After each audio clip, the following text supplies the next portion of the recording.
하나님 말씀 사무엘상 14장 24절에서 30절까지의 말씀입니다. 사무엘상 14장 24절에서 30절입니다.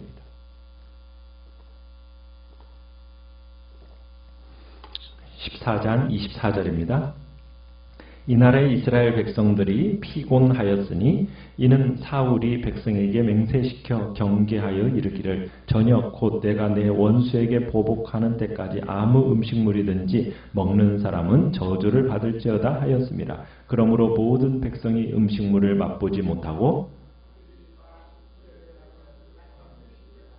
백성이 숲으로 들어갈 때 꿀이 흐르는 것을 보고도 그들이 맹세를 두려워하여 손을 그 입에 대는 자가 없었으나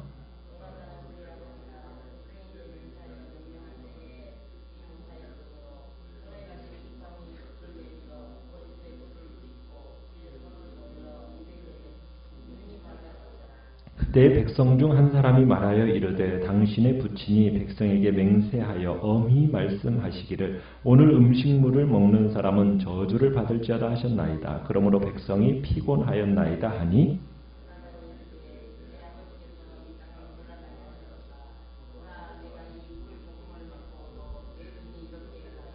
같이 읽습니다. 하물며 백성이 오늘 그 대적에게서 탈취하여 얻은 것을 임의로 먹었더라면 블레셋 사람을 살육함이 더욱 많지 아니하였겠느냐. 아멘. 오늘 말씀의 제목은 의미 없는 열정이라는 제목으로 말씀을 나눕니다. 이스라엘 백성들이 이제 블레셋을 추격해서 대승을 거둔 날에 지금 이스라엘 백성들이 전투를 하느라 피곤해졌다라는 말씀으로 오늘 본문이 시작하고 있습니다. 그 이유를 설명하는데 사울은 전쟁이 임하는 군사들에게 엉뚱한 명령을 내린 겁니다. 사울이 이스라엘 앞에서 어떤 맹세를 하게 했습니까? 전쟁을 감당해야 할 병사들에게 뜬금없이 금식을 선언해 버린 겁니다. 뭐라고 얘기하면서 금식을 선언했습니까? 백성들에게 저녁 곧 내가 내 원수에게 보복하는 때까지 아무 음식물이든지 먹는 사람은 저주를 받을지어다. 그러니까 지금 이 금식의 명령을 어기면은 누구든지 예외 없이 저주를 받을 것이라는 극단적인 맹세까지 해버린 겁니다. 전쟁을 하려면은 에너지가 필요한 거 아닙니까? 힘이 필요한 거잖아요. 그런데 이 가뜩이나 에너지가 필요한 자들에게 허락이 있기 전에 먹으면 죽을 것이라는 선포를 하니 얼마나 황당한 일입니까? 왜 사울은 이 적을 뒤쫓는 이런 상황 속에서 금식을 선포했는가? 사울의 이 명령은 어떻게 보면 백성들을 전혀 생각하지 않고 오로지 이 전쟁을 속전속결로 마무리해서 자기의 명예를 드높이겠다는 어떤 발상 속에서 비롯된 것입니다. 사울이 블레셋을 오늘 24절에서는 뭐라고 표현하고 있느냐면 내 원수 이렇게 표현하고 있습니다. 요나단은 우리가 6절에서 14장 6절에서 보지만 블레셋 사람을 어떻게 표현하고 있습니까? 이 할례 받지 않은 자들 이렇게 표현을 하고 있습니다. 어떻게 보면은 이 두 표현이 상당한 거리가 있죠. 할례 받지 않은 자들이라는 이 표현은 하나님의 언약과 무관한 자라는 의미 속에서 블레셋을 하나님의 선민에 대한 원수로 이해한 표현입니다. 그러나 지금 사울은 블레셋 사람을 뭐라고 지금 표현하고 있어요? 내 원수 이렇게 표현하면서 개인의 어떤 증오심에서 비롯된 표현으로 지금 이야기하고 있는 겁니다. 그러니까 사울에게 있어서 이 블레셋이라는 존재는 자기의 존재 기반을 뒤흔드는 개인적인 원수에 불과했다라는 거예요. 그러다 보니까 사울은 백성들이야 어떻게 되든지 이 블레셋을 단숨에 박멸시키면서 자기 원수를 갚고 자신의 명예를 드높이기 위한 어떤 표현으로서 백성들에게 지금 저녁 때까지는 아무것도 먹지 말고 블레셋 군사들을 섬멸하라고 지금 맹세를 시키고 있다는 겁니다. 어떻게 보면 사울의 판단력이 어떻습니까? 완전히 망가진 거죠. 원래 사람이 약해지면은 모든 표현과 마음이 극단적으로 갑니다. 이게 사람이 약해질 때의 전형적인 모습이에요. 어떤 상황 앞에서도 지도자가 이뤄야 하지 말아야 할 게 뭐냐면 마음의 평정심입니다. 평정심. 그런데 지금 사울은 이미 그 단계를 넘어서 버렸어요. 지금 자꾸 극단적으로 가는 겁니다. 그 표징이 지금 종교적인 형식을 강화시키는 거예요.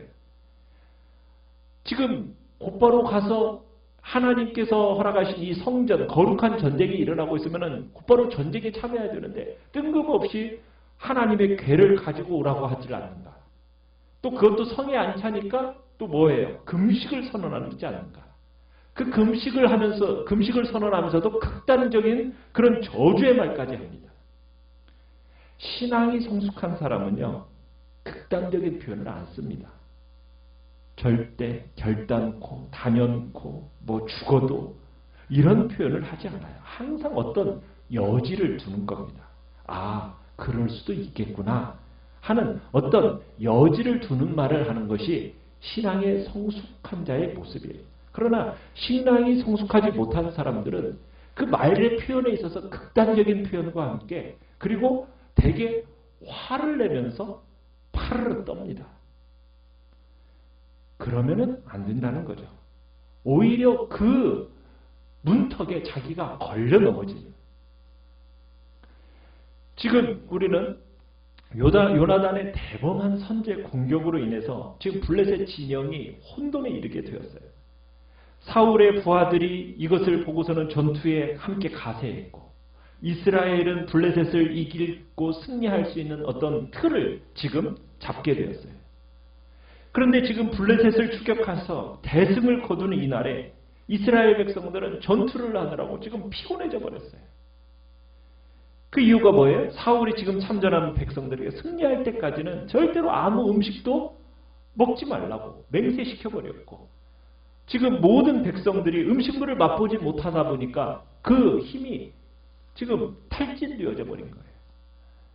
그래서 지금 사울의 이 맹세가 그날 이스라엘 백성들을 어떻게 만들었다고요? 피곤하게 만들었다는 거예요. 어리석은 이 맹세가 참으로 결정적인 이유가 된 거죠. 자, 그런데 이제 하루 종일 원수 갚는 일에만 쓰자고 지금 이렇게 겉으로 보면은 문제가 되지 않을 것처럼 보이지만 지금 오히려 전투 상황 속에서 음식을 먹지 못해 오히려 피곤해서 원수 갚는 일에 지장이 생긴 겁니다. 백성들은 이 사울의 맹세를 저주를 두려워해서 결국 이 맹세에 순종하다 보니까 백성들은 피곤해서 지치게 됐고 그리고는 블레셋 사람들을 추격하던 자들은 기진해 버렸어요. 그러다가 25절에 보니까 백성들이 숲에 들어갔는데 뭐가 있어요? 꿀이 있는 겁니다. 우연히 그 땅에 있는 꿀을 발견하게 된 거예요. 여러분 지금 배가 엄청 고픈데 먹을 것을 앞에 두고 먹지 못하는 것처럼 혹독한 고문도 없는 거잖아요. 자, 꿀이 흐르는 것을 보고도 이 맹세를 기억하고 있기 때문에 그 맹세를 깨지 않으려고 그것에 그 꿀에 손을 대는 자가 그 손을 그 입에 대는 자가 없었다고 그래요. 자, 그러나 요나단은 27절에 보면 요나단은 무기를 든 자와 함께 지금 블레셋 진영에 출격하느라고 모든 병사에게 내린 아버지의 명령을 알아요, 몰라요? 몰라요. 듣지 못한 거예요. 그러니까 추격자들과 함께 지금 땅에 꿀이 있는 수풀을 지날 때 요나단이 어떻게 합니까? 손에 가진 지팡이 끝으로 꿀을 찍어서 먹어버렸어요. 그랬더니 눈이 어떻게 됐다고요? 밝아졌다. 눈이 밝아졌다라는 말은 기운이 회복이 되었다는 얘기예요. 자, 피곤한 상태 가운데서 지금 꿀을 먹으니까 원기가 회복이 된 겁니다. 그런데 다른 백성들은 지금 사울이 전쟁 중에 금식을 선언해버리니까 먹지도 못한 채 지금 무기를 들고 지금 적진 앞에서 온 신경을 곤두세우면서 초인적인 상태로 서 있어야 되는 거예요. 그러니 영육이 얼마나 피곤했겠습니까? 그러니까 참 한 사람의 자기 종교화가 주변을 얼마나 피곤하게 만드는지를 우리에게 보여주는 겁니다. 그때 병사 중에 하나가 요나단에게 말해줍니다. 사울이 백성들에게 강요한 그 맹세에 대해서 말해주는 거예요. 28절에 당신의 부친이 백성에게 맹세하여 엄히 말씀하시기를 오늘 음식물을 먹는 사람은 저주를 받을지어다 하셨습니다. 그러면서 백성이 픽픽해진 이유가 이 맹세 때문이라는 걸 알려준 거예요. 자, 요나단은 이 사울이 한 맹세에 대해서 어떻게 평가를 하고 있죠? 지금 가까이 있는 병사를 통해서 이 부친의 맹세에 대해서 들었을 때 요나단이 자기가 지금 꿀을 찍어 먹은 것에 대한 어떤 후회나 두려움이나 부끄러움 이런 걸 느끼는 것이 아니라 오히려 아버지의 어리석음을 안타까워합니다. 요나단은 지금 아버지의 맹세를 듣고 나서 탄식하는 거예요. 29절 30절을 보시면은 이렇게 표현하고 있어요. 요나단이 뭐라고 얘기합니까? 내 아버지께서 이 땅을 어떻게 하셨다? 곤란하게 하셨도다. 보라, 내가 이 꿀을 조금을 맛보고도 내 눈이 이렇게 밝아졌는데 하물며 백성이 오늘 그 대저에게서 탈취해서 얻은 것을 입으로 먹었더라면 블레셋 사람을 살육하는 것이 더 많지 않았겠느냐? 지금 요나단은 부친이 이런 맹세를 시킨 것이 얼마나 어리석게 행동한 것이었는지를 지적하면서 토로하고 있는 겁니다. 그러니까 지금 사울은 성경 기자뿐만 아니라 병사, 심지어 자기 아들 요나단의 입을 통해서도 백성을 피곤하게 하는 자요, 이 땅을 곤란하게 하는 자다, 이렇게 지금 묘사하고 있는 거예요. 여러분, 여기서 29절에서 곤란하게 하다라는 이 표현은요, 아간이 물건을 탐내서 이스라엘 공동체를 공경에 빠뜨렸을 때 지금 쓰던 표현을 여기다 쓰고 있는 겁니다. 또 훗날 엘리야가 아합을 향해서 당신이야말로 이스라엘을 괴롭게 하는 자입니다 라고 비난할 때 사용했던 단어를 지금 사울에게 쓰고 있는 겁니다. 원래 이스라엘 왕이라고 한다면 이 땅을 어떻게 하는 사람이어야 돼요? 평안케 해야 할 사람이에요. 그런데 지금 사울은 오히려 이 땅을 어떻게 만든 사람이다? 곤란하게 만든, 괴롭게 만든 사람이다. 그러니까 사울은 어떻게 보면 블레셋과의 이 전투에서 승리하는데 조금의 기여도 있었습니까? 없었습니까? 아무런 기여도 하지 못하는, 전쟁에 전혀 도움이 되지 않는 그런 종교적인 열정만을 보인 거예요. 그러니까 의미 없는 열정. 오히려 자기 백성을 더욱 피곤하게 만든 사람이요, 이 땅을 곤란하게 만든 어리석은 사람이었다는 것을 지금 얘기하고 있는 거예요. 사울의 선포한 이 금식, 하나님이 기뻐하셨을까요? 하나님께 전혀 기쁨이 되지도 않았을 뿐만 아니라 오히려 전쟁을 빨리 끝내겠다라는 그런 자기 야망만이 들어가 있는 금식이요, 그냥 아무 도움도 되지 못한 금식이 된 겁니다. 그러니까 사울은 용기도, 또 제대로 된 신앙도, 판단력도 없는, 그래서 백성들에게 전혀 도움이 되지도 않는, 그런 오히려 백성들에게 짐만 되는 무기력한 왕이 되었다라는 것을 지금 표현해주고 있는 겁니다. 하나님과의 인격적인 교제가 없이 종교적인 열정만 가지게 되잖아요. 그러면은 하나님의 나라와 그의 의를 위해서는 아무 도움이 되지 않는 거예요. 오히려 함께 주님을 위해서 싸우는 형제들을 힘들게만 만들 뿐이라는 겁니다. 우리가 주님의 일을 하고 주님의 사역을 함에 있어서 우리의 열정이 하나님과의 인격적인 교제를 통해서 오는 열정이 돼야지, 어떤 형식적이고 종교적인 열정으로 하면 그것은 오히려 주님의 나라와 그의 의를 세워나가는데 도움이 되지도 않고 오히려 하나님의 백성들을 피곤하게 만들고 곤란하게 만드는 그런 자리에 있게 된다는 겁니다. 그래서 우리는 하나님의 말씀과 하나님의 지혜에서 우리가 하나님과의 인격적인 교제 속에서 이 모든 일들을 결정하고 진행해 나가는 것이, 그것이 복된 길이요, 정말 모든 사람들을 평안케 만드는 복된 결정이 된다는 것을 우리는 하나님의 말씀들 통해서 다시 한번 확인하게 되는 겁니다.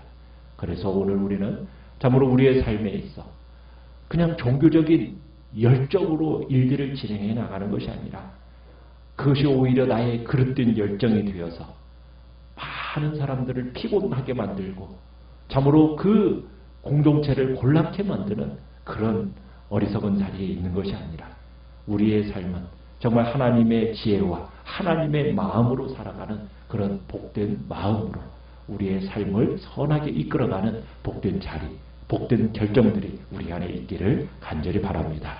그래서 우리의 심령이 주의 은혜 안에서 평안을 누리고 참으로 복된 공동체가 참으로 주의 은혜 안에서 하나님이 주시는 평안과 주님이 주시는 풍성함의 역사들을 누리며 살아가기를 간절히 축원합니다. 말씀을 생각합니다.